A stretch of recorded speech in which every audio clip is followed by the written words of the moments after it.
This is episode 2 of the Gambling Still Sucks podcast. In this episode, we'll discuss my plan that I use to finally quit gambling.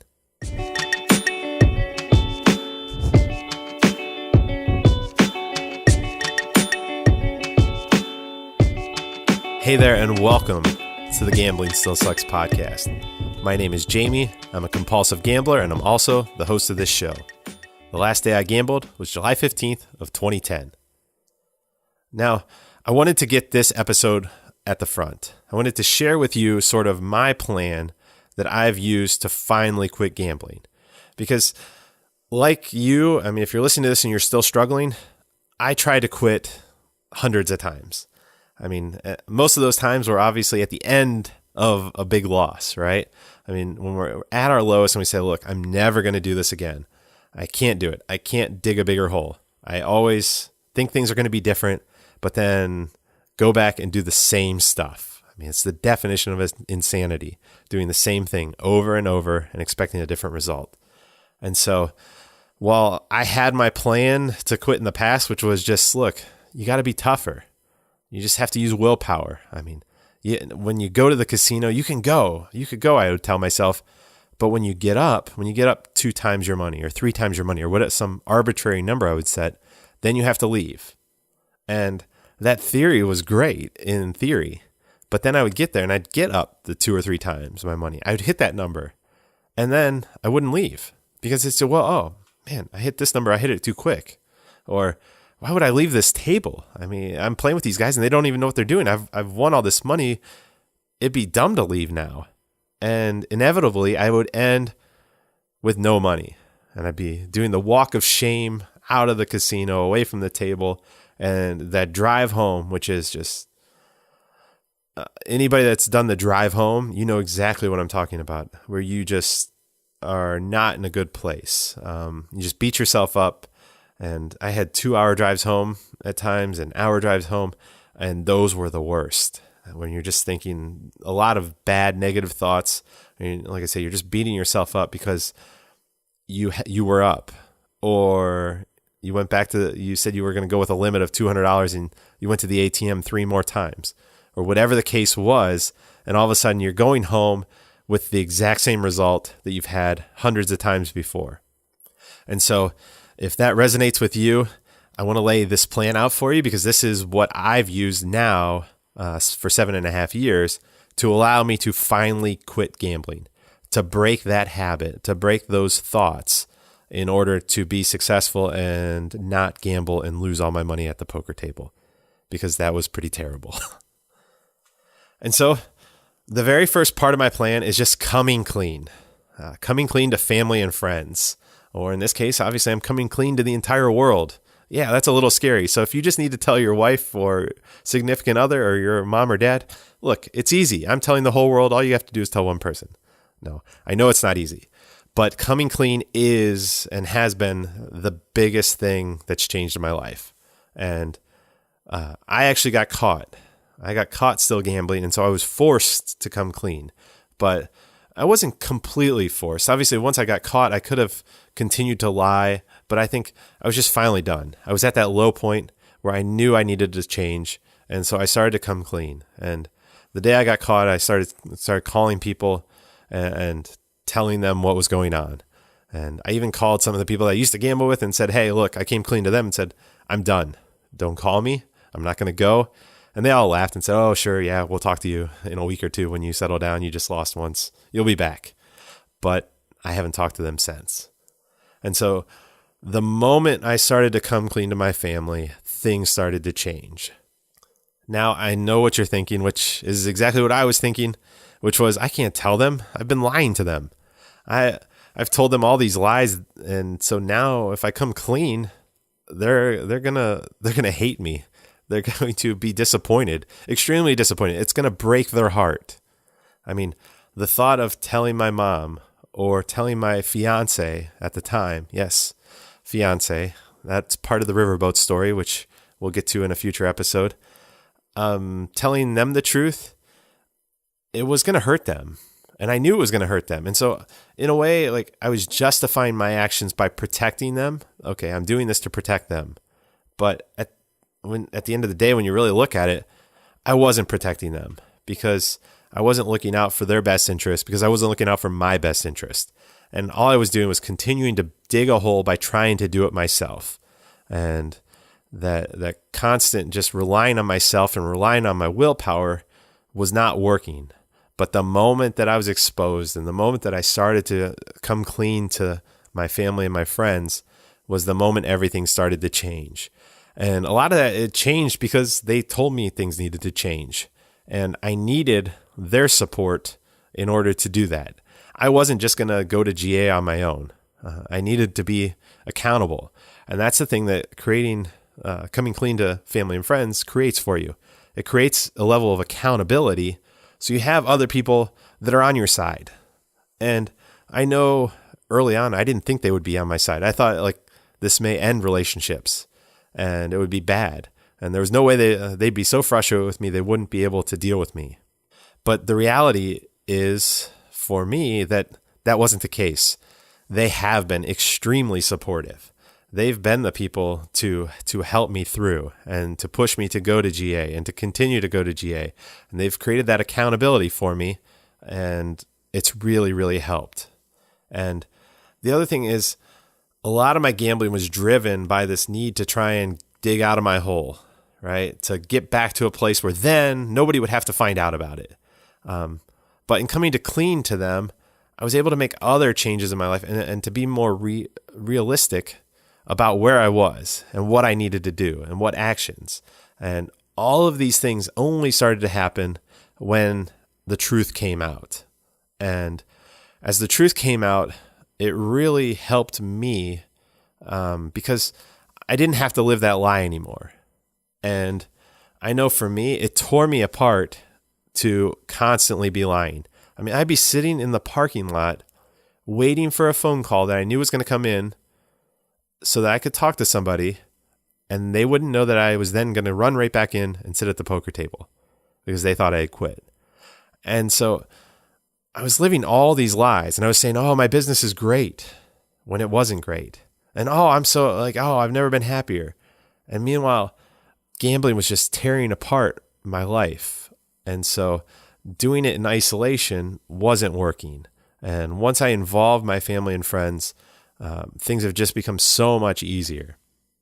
And so if you're looking to come up with a plan to help you quit, I know you think you're in the same boat, that you can't do it, you can't tell anyone, but I can tell you from experience that has made all the difference for me. And I'll just leave you with this one other thought, which is one of my favorite things I've learned to do in recovery, which is just switch shoes and change places with the other person, change places with your loved one. I mean, if it was your loved one that had the gambling problem, wouldn't you want to know so you could help them? I mean, if they had cancer, wouldn't you want to know so you could help them?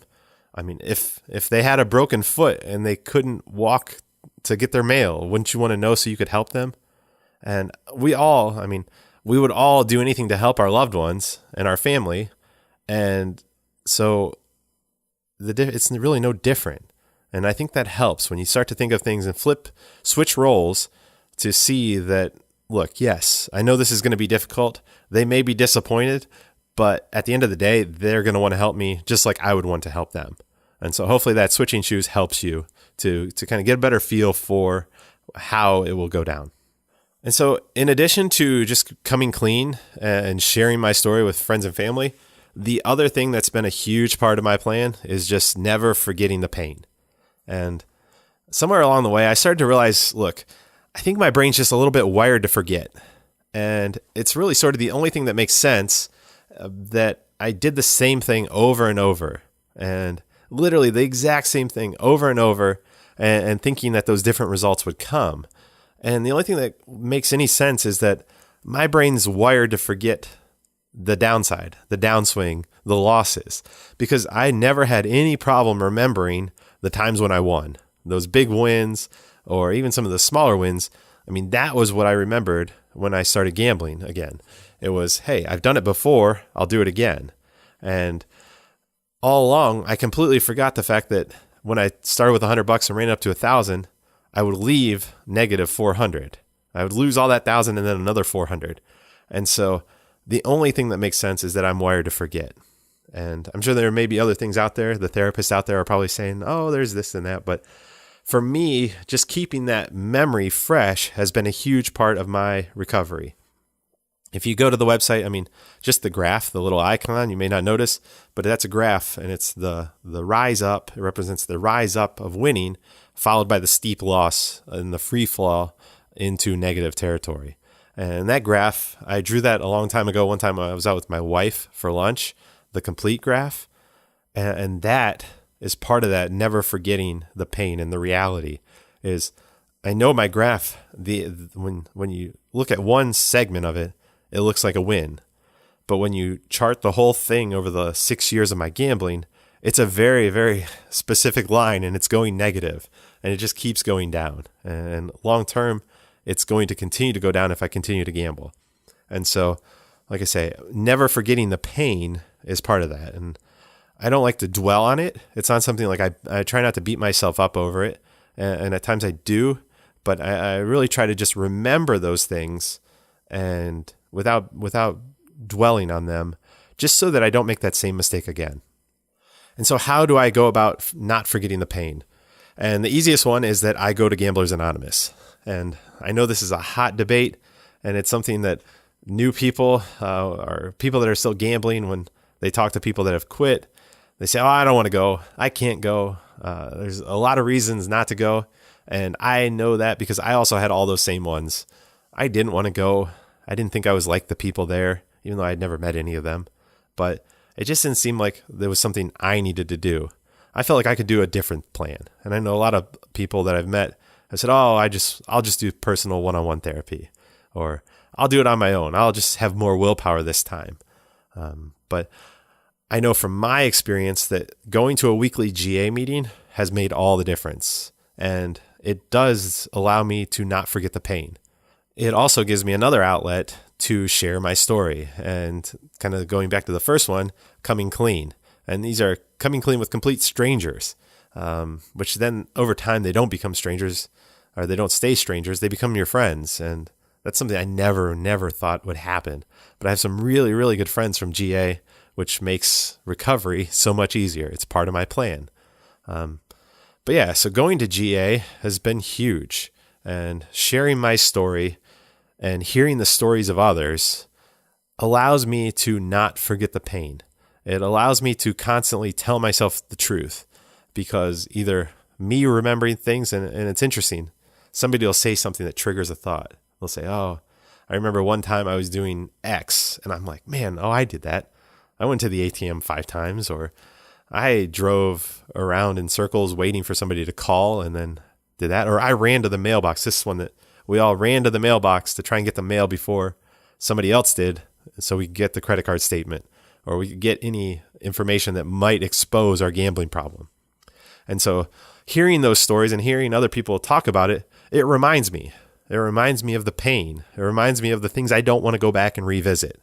And especially when new people come in, I mean, you can just see it. And it reminds me, I remember my first night, I sat there and my foot, and it was probably for 2 or 3 months, my foot would shake.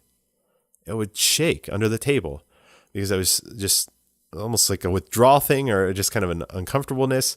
And I remember how fresh and how devastating the gambling was in my life by seeing it in other people. And so I use other people's stories, and which also triggers my stories, to not forget that pain, and then to keep it fresh in my mind that, hey, you're doing all right now. You're doing really good actually right now. But if you choose to go back, here's what's waiting for you. And I know that because I've met people that had 10 years of clean time, and then they said, it's okay. I'm good now. I can just do it in moderation. And then moderation doesn't happen, and they're back in the program, fortunately. But so all those stories allow me to never forget the pain, and also to hear stories that are just devastating. I mean, there are stories from fathers that I will never forget. And I didn't actually personally experience the things that they went through, but I know that they'd be my reality if I go back to gambling. And so collecting this bank of stories from others is something that's been huge in my recovery and has made it so much easier to stay quit, because I remember that story and the pain in that man's eyes when he was talking about his grown daughters telling them that they wasted their entire childhood. And I can put myself and switch shoes with them, and I can know that I'm not that far off that. If I go back, that's going to be me. That's going to be the relationship I have with my children, or lack of relationship I have. And so GA has been huge in allowing me to remember and to collect this awesome bank of stories that makes it easy to quit. Now, I want to mention that I know there are things that push people away from GA and that prevent them from ever coming in the first place. And I would just encourage you just to try it, because I know personally there are things that I don't like about GA. I'll be the first one to say there are things that I would change if I were in charge. But the reality is the positive things that come out of GA for me are like 99%, 95%. And so I'm willing to put up with that little bit of things that, hey, you know what? This isn't how I would do it, but what do I care? I'm getting what I want out of it. I go there because I don't want to gamble anymore, and I get that. The other stuff that, hey, it doesn't appeal to me or doesn't kind of resonate with me, that's fine, because it might resonate with somebody else. But really, when you add it all up, the good that comes out of GA for me and for so many others far, far, far outweighs any of the negatives that you might have heard. Now, in addition to going to GA, the other places that I go in order to kind of constantly remind myself, there's a Reddit problem gambling group. And I like to go in there and read people's stories. And you get the same thing. It's like having GA kind of on demand. You can go and read these stories and kind of be like, oh yeah, that makes sense. I was just like that. And I try to respond to them. And most of the time people don't respond, which is a little frustrating, but again, it doesn't matter. All I can do is do what I can to help them. And so hopefully some of the things that I mentioned to them maybe help them along the way. But I know their posts help me. And so whether they respond or not, just going and reading those things, it's just like GA. It just adds to that story and reminder to me of what life would be like if I returned to gambling. And so that's an awesome place. Also, out of the Reddit group, there were some people that created a Discord chat, which I had no clue this summer what a Discord was. Had zero clue. But basically, it's just a chat group. And for those of you that don't know what Reddit is, it's basically like old school forums from the 90s. It's just a place where people post things and people respond. It's online forum, and the Discord is just a chat. And it's a lot of people that have gambling problems, and it's all run. There aren't therapists or other people. They may be in there lurking or whatever, but that's not what it's all about. It's just other people chatting with other people that have a gambling problem, that have abstained for stretches, and a lot of us put our clean dates on there so you can kind of know who you're talking to. And it's just nice. I mean, the comfort that people get when they come on, and you can just jump on and chat with somebody else and say, hey, look, I'm struggling with this, or how did you deal with this? And so that's an awesome resource that I use and encourage other people to jump on and take advantage of.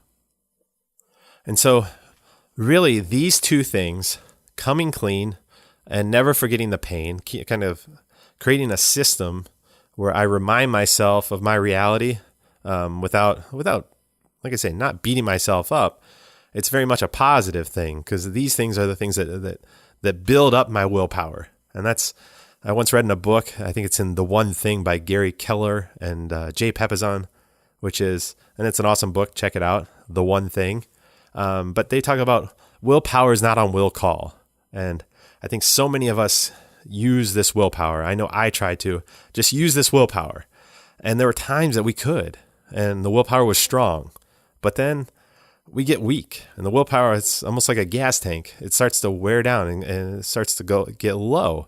And so for me, sharing my story, attending GA, checking in on the Discord, checking in on Reddit, these are things that just keep my tank full. My willpower tank is constantly filled by doing these things. And I really think that's been the key to my recovery, is keeping that willpower tank full through these actions and taking these steps, not just relying on the fact that, hey, I'm going to do it differently next time. I'm actually doing things to keep things fresh and keep that willpower tank full. So I think that's been a visual that's been very helpful for me, and hopefully it helps you, is the willpower tank and keeping it full. And So what are you doing to keep it full? And if you've struggled or if you've quit for long stretches, but can't quit kind of for good, look at it and say, well, maybe there were things that you were doing early on, but then you stopped doing. So that's the one thing I've seen a lot with other people that kind of come back into the program or that post on Reddit after long stretches and they're back in the same thing. They just kind of got a sense of complacency. And so that's what I fight on a day-to-day basis is complacency. And I do it by sharing my story and never forgetting the pain. And so those are the two key components, the backbone of my recovery. And I hope this helps you. And I look forward to hearing from you. Let me know if you implement these, if you do them, if you need any help or advice on how to best talk to a family member or a loved one. Let me know. I've been through it. I'd be glad to help you. Shoot me a message on Twitter or send me an email through the website. And I'll be happy to share as best as I can ideas or thoughts to help you out. Finally, before I let you go, just want to remind you, if you haven't already, please subscribe if you'd like to continue to receive updates for when new episodes come out. And then also, if you have a chance, I would be very, very, very thankful if you have a chance to leave that review, because that's what's going to help spread the message to help get this kind of ranking higher in the rankings on iTunes, on Stitcher, are the reviews. And so if you have a chance, 30 seconds to a minute, just leave a quick review. That would be awesome. I would be very, very thankful and appreciative. I look forward to seeing you in the next episode where I'm going to share the riverboat story. It's kind of the last day that I gambled, which was July 15th of 2010. Look forward to chatting with you in the next episode. As a disclaimer, this podcast does not provide legal or medical advice. Look, I'm not a doctor, I'm not an attorney, and I'm not a therapist. I'm just a guy that had a gambling problem. So while we'll discuss a lot of topics and I'll provide a lot of insight into what's worked for me, please seek out the help of a professional. Go visit a lawyer, a doctor, or a therapist to help you deal with your gambling problem. The information that we discuss is for informational purposes and should not be taken as professional legal or medical advice. And reliance on the information appearing on this podcast is solely at your own risk. The music for this podcast is Something Elated by Broke for Free and is licensed under the Creative Commons.